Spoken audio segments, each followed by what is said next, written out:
I've lived on this patch of dirt in the shadow of the Bighorn Mountains for 62 years, and if there's one thing the land teaches you, it's that nature doesn't end oppos.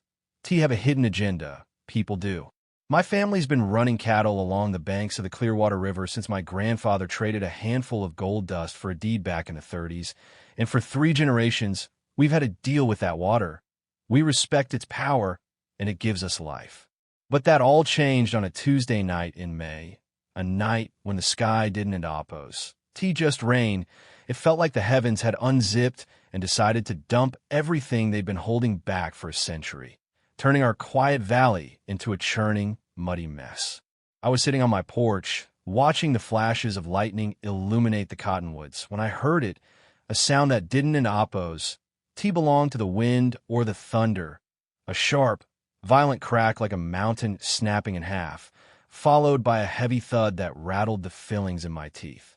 It was a boom that felt intentional, a sound that made the hair on my arm stand up because I knew, deep in my gut, that the river I'd known my whole life didn't end oppos.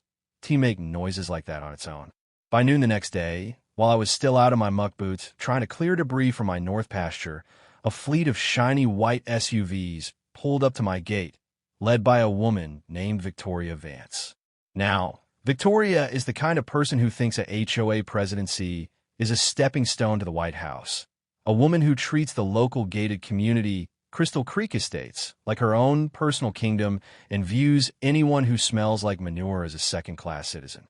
She stepped out of her car, careful not to get mud on her designer loafers, and handed me a thick, legal-sized envelope with a look of pure, unadulterated triumph in her eyes, telling me that because my end, quote, outdated and negligent, end quote, land management had caused a breach in the riverbank, her community was now underwater.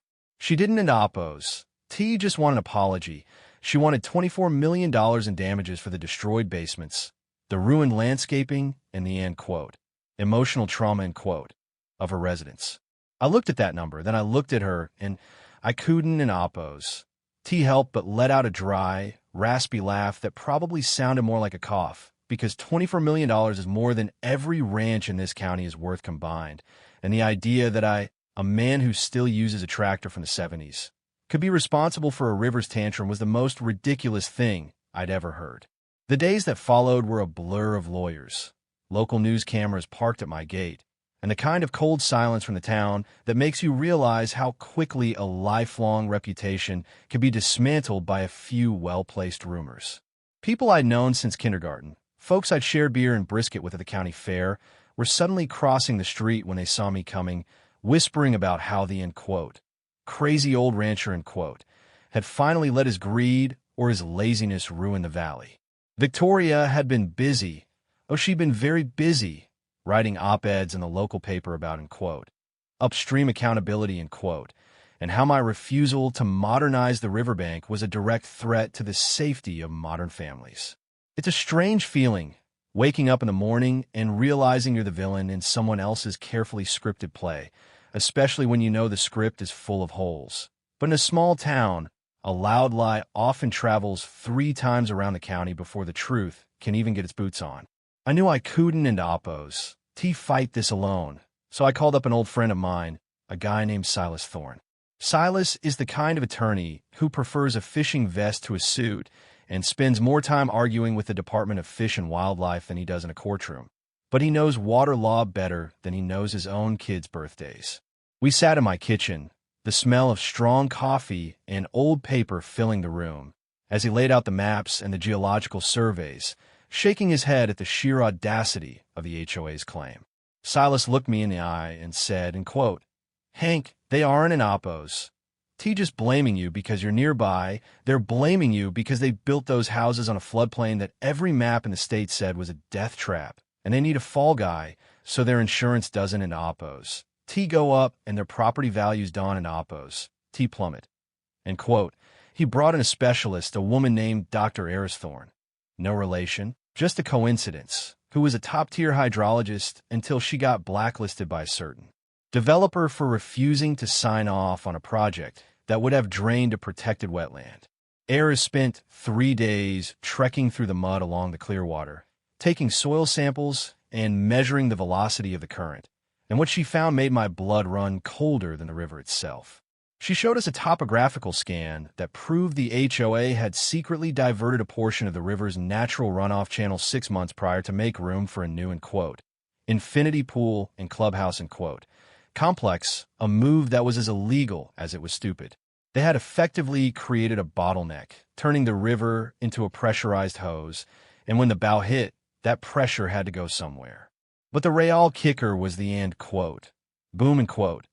I'd heard that night, because heirs found evidence of fresh excavations right on my property line, hidden behind a cluster of dense willows where I rarely go during the calving season. Someone hadn't and oppos. T just waited for the river to break. They had helped it along with heavy machinery, prying at the weakened soil to ensure the breach happened on my side of the fence, giving them the perfect visual for their lawsuit. I felt a fire starting to burn in my chest that I hadn't and oppos. T felt in decades. A cold, focused anger that reminded me of my father when he was dealing with the bank back in the 80s. We weren't in oppos. T just going to defend ourselves. We were going to go on the offensive, but we needed the one thing that would make a judge's jaw drop, and that's when I remembered my trail cams. I've got about a dozen of them scattered across the property to keep an eye on predators and poachers, and I'd almost forgotten about the one tucked away in an old hollowed-out stump near the north bend, the one I'd put there because I thought I'd seen signs of a mountain lion. Silas and I hiked out there, our boots squelching in the drying silt, and when I pulled the SD card and popped it into his laptop right there on the tailgate of my truck, the world seemed to go silent. There it was in grainy, infrared glory, 3 men in dark rain gear, working like ants in the middle of a torrential downpour at 2 owned oppos. Clock in the morning, using a portable hydraulic ram to punch holes into the base of the riverbank. And standing right there with them, holding a massive black umbrella and pointing with a manic energy that made my skin crawl, was Victoria Vance herself. She was an oppos. T just a witness to the flood. She was the architect of the sabotage, her face illuminated for a split second by a flash of lightning as she checked her watch, looking as calm and calculated as if she were ordering a latte at a cafe. It was the end quote, smoking gun, end quote. To end all smoking guns, a literal video of the HOA president committing a felony on my land to frame me for a multi-million-dollar disaster of her own making. The day of the town hall hearing was one of those hot, humid Wyoming afternoons where the air feels like a wet blanket, and the courthouse was packed to the rafters with angry residents looking for blood. Victoria was front and center, wearing a sharp navy suit and looking like the picture of grieving leadership, talking about how the, end quote, negligence of the old world, end quote, was destroying the, end quote, vision of the new, end quote.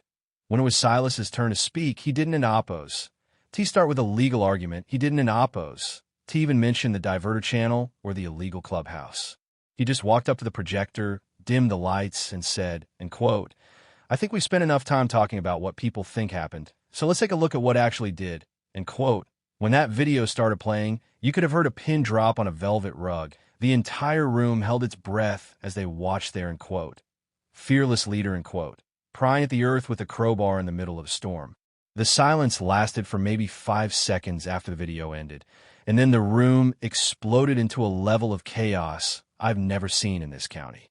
People were shouting, some were crying, and Victoria, bless her heart, actually tried to claim it was a, end quote, deep fake, end quote, or a, end quote, manipulated CGI attack, end quote, by a disgruntled rancher who didn't end oppos. T want to pay his fair share. But Silas was an end oppos. T done, he pulled out a stack of emails he'd legally obtained through a whistleblower in the HOA's own office, a young guy who'd been tired of Victoria's bullying, and these emails laid out the entire plan. They had a, end quote, liability mitigation strategy, end quote, that explicitly mentioned using my ranch as a buffer zone, and, end quote, inducing a controlled breach, end quote, to save the clubhouse if the water levels hit a certain point. It was all there, the greed, the arrogance, and the complete lack of regard for the life and property of anyone who didn't end oppos. T lived behind their guarded gates. The judge didn't end oppos. T even need a jury for the preliminary ruling. She dismissed the case against me with prejudice and ordered an immediate criminal investigation into the HOA board and Victoria Vance personally. Within 48 hours, The sheriff was back at Crystal Creek Estates, but this time he wasn't in Apos. T there for a social call. He was there with handcuffs. Watching Victoria being led away in the back of a patrol car, her hair finally out of place and her designer suit wrinkled, should have felt like a massive victory, and I guess on some level it did. But it also left a bitter taste in my mouth. It made me realize how fragile the peace of this valley really is when people value property lines more than they value their neighbors, and how easily a crowd can be turned into a mob by a person with a microphone and a grudge. After the dust settled, the HOA was dissolved, the clubhouse was demolished because it was built on an illegal foundation, and several of the families ended up suing the developer, leaving half the houses in that fancy neighborhood empty and overgrown with weeds. I still go down to the North Bend every morning with my coffee, watching the Clearwater River do what it's always done, and I think about that sign I put up near the road, the one that says, in quote, "Nature has no masters, only guests," end quote. People still ask me if I'm going to sue the families who whispered about me, or if I'm going to go after the county for letting it get that far. And I just tell them that I've got enough to do, just keeping my fences mended and my cattle fed. But sometimes I wonder if I hadn't Apos.